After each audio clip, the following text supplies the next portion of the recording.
What's going on, people? So look, y'all, the other day I made a video addressing Montana of 300 and some statements that he made, right?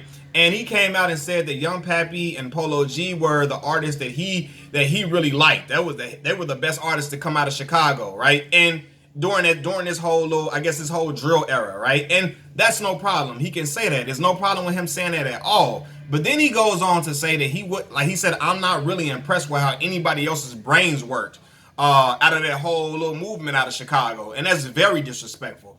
That's really him trying to shit on the other guys that came out of Chicago. And I think that's not cool. Like, he gave a compliment to Polo G, but at the same time, like, was backhanding the rest of Polo G's peers and all of that. And I'm like, why the hell, why he doing that for? Like he just so above them and he ain't impressed with how their brains work. Like, they're not intelligent enough to make some cohesive lyrics or make a song that's really cohesive. Like, they're not intelligent enough or they're not on his level. And I'm like, huh? Like, I ain't fooling with that, right? And I said the problem with him and rappers just like him is the fact that they think if they fill up a song with a whole bunch of metaphors and similes and alliteration that they just the best to ever do it and they the best thing since sliced bread.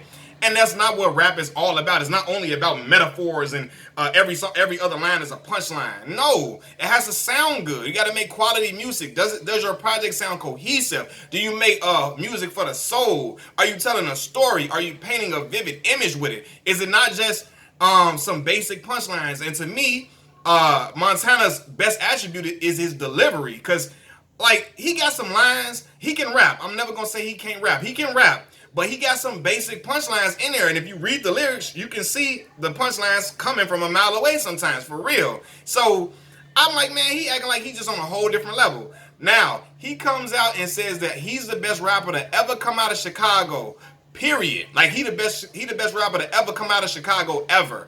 Plus the music industry, right? Then he says, nobody can match me. MF's better off finding a better beat than mine. Because as far as rap, it's a rap. I'll kill whoever on their own shit too. And y'all know that. And these crackers don't own me or my music. Hashtag rap guy, right? First of all, as a hip hop artist, he's supposed to feel like he's the best. Hip hop is extremely competitive, and you're always supposed to feel like you're the top tier. You're the top guy at what you're doing, because that confidence will show through in your music, right? However, I strongly disagree that he the best to ever come out of Chicago. In fact, I think he done lost his damn mind. For real. And when I saw him tweet that, all I could think about was that Country Wayne meme. Whoa. You got too much dip on your chip now, because he ain't nowhere better than Kanye, Common, Lupe, or shit, even Twista. Like, nah, bro. Like, no. He not messing with none of that college dropout Kanye or late registration Kanye. Like, I don't care. And you can say, oh, Kanye has some writers or whatever, but that late registration Kanye and that college dropout Kanye, I don't like. Montana not messing with that, because it's more than just having metaphors and bars and similes. He says he's the best rapper out of Chicago ever, and being a rapper is the whole artistry of being a rap artist, making a cohesive body of music, putting a project together that's dope. He ain't made shit that sound better than College Dropout or Late Registration at all. So he can cut that out. He ain't made nothing better than Food and Liquor that Lupe had. He ain't made nothing better than that Food and Liquor, or he ain't made nothing better than that The Cool album from Lupe, right? His artistry in the rap world is not on that level. It's not.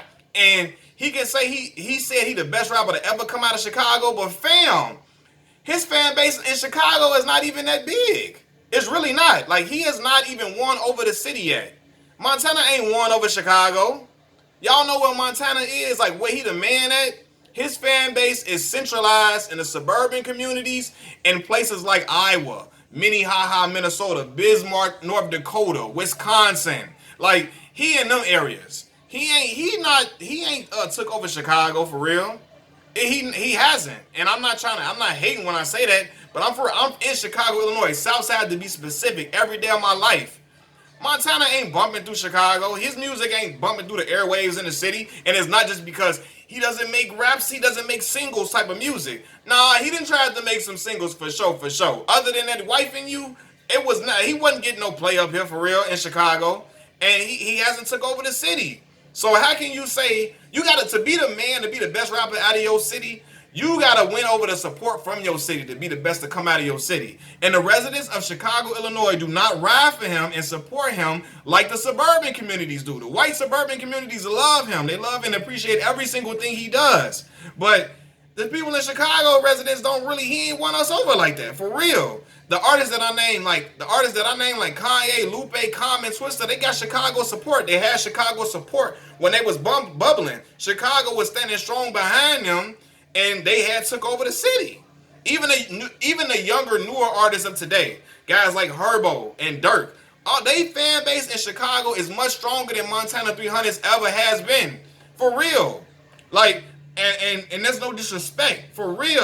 I don't, cause honestly, I said he ain't won over the city yet, and everybody keep telling me he spent much more time in Peoria than he did in Chicago, Illinois. But that's a whole other story for another day, right? He say he from Chicago. I'm gonna take his word for it, right?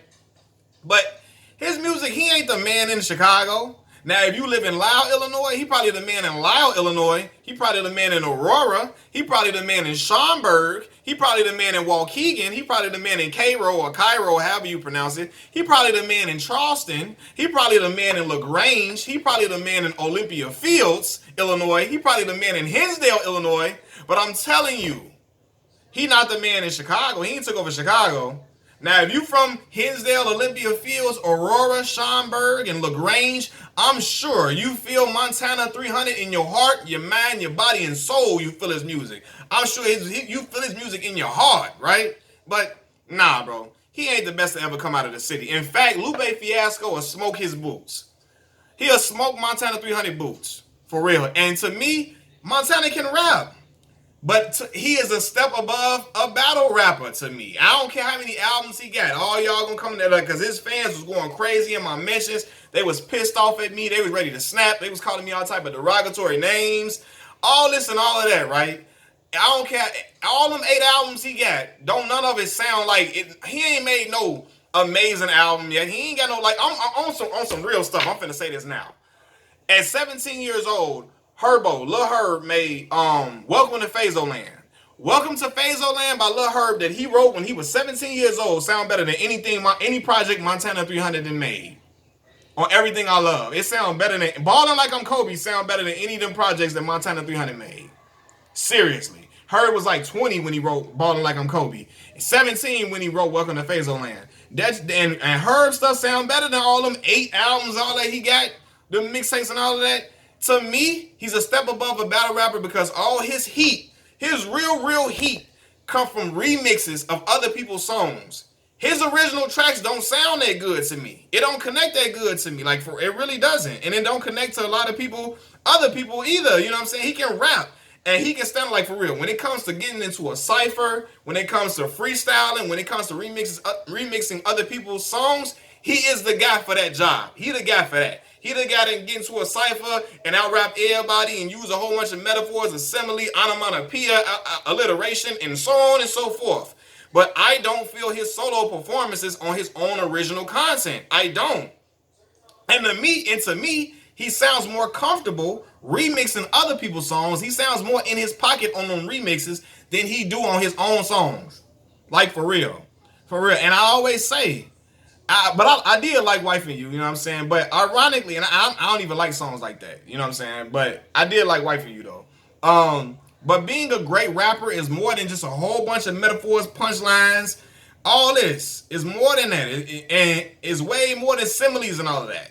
Because I know a lot of dudes, they can go in a corner and get into a cypher and rap their ass off. But they can't make a good song or a great album that people feel to say they life. They can't do it. You know what I'm saying? Like, and people really just listen to the bars. Like, oh my God. Like, nah, fam. You talking about everybody talking about all the metaphors and all of that, punchlines. Lloyd Banks got better punchlines than him. So because we're going to go to this level. Because he also said he's the best rapper ever. Plus, like what? I'm going to get the exact quote. He said, I'm the best rapper out of Chicago ever, plus the industry, period. Lloyd Banks got better punchlines than him. Jadakiss, Styles P, Andre 3000 got better bars than him. Like, come on, fam. Like, no. Because he ain't just say he the best rapper out of Chicago. He said he the best rapper ever, period. Lloyd Banks got much better punchlines than him. and they don't rely on delivery for Banks. It's just tough bars. Like, I mean, his wordplay, Montana wordplay can be decent, but it's not all that. Like, everybody be trying to make it seem. So don't come in here with that compare to me like Noah's Ark line. Don't come and drop that in the comment section. Compare to me like Noah's Ark. It was cool. But, like, don't think I'm supposed to just, like, that's going to just subside all. I mean, he's the greatest ever off of that. Don't drop that in my comment section. I've seen that too much, right? But, yeah, I feel like, nah, bro, he ain't the best to ever come out of Chicago. I don't care what y'all talking about. Go listen to Welcome to Fazoland. Go listen to Ball Like I'm Kobe. I'm not even a fan of the new Swervo. That Swervo G Herbo. I'm not that's not for me. The Swervo, I like Lil Herb. When he in that pocket as Lil Herb. Some of the recent stuff he put out. Like that intro on that PTSD album. Oh my fucking God. Like, see that? Listen to that intro on that PTSD album. That stuff dope. But Ballin' Like I'm Kobe and Welcome to Fazoland is better than any of them projects I heard from Montana 300. With his own original songs on it. I don't care what y'all talking about. And until he wins over a fan base, until he wins over the city of Chicago, he not the best rapper to come out of Chicago. He not. Because I'm telling y'all, he ain't won over the city. He won over Des Moines, Iowa. He won over Bismarck, North Dakota. He won over them spots. He won over Vermont, New Hampshire. But is it hitting in Chicago? For real. He won over...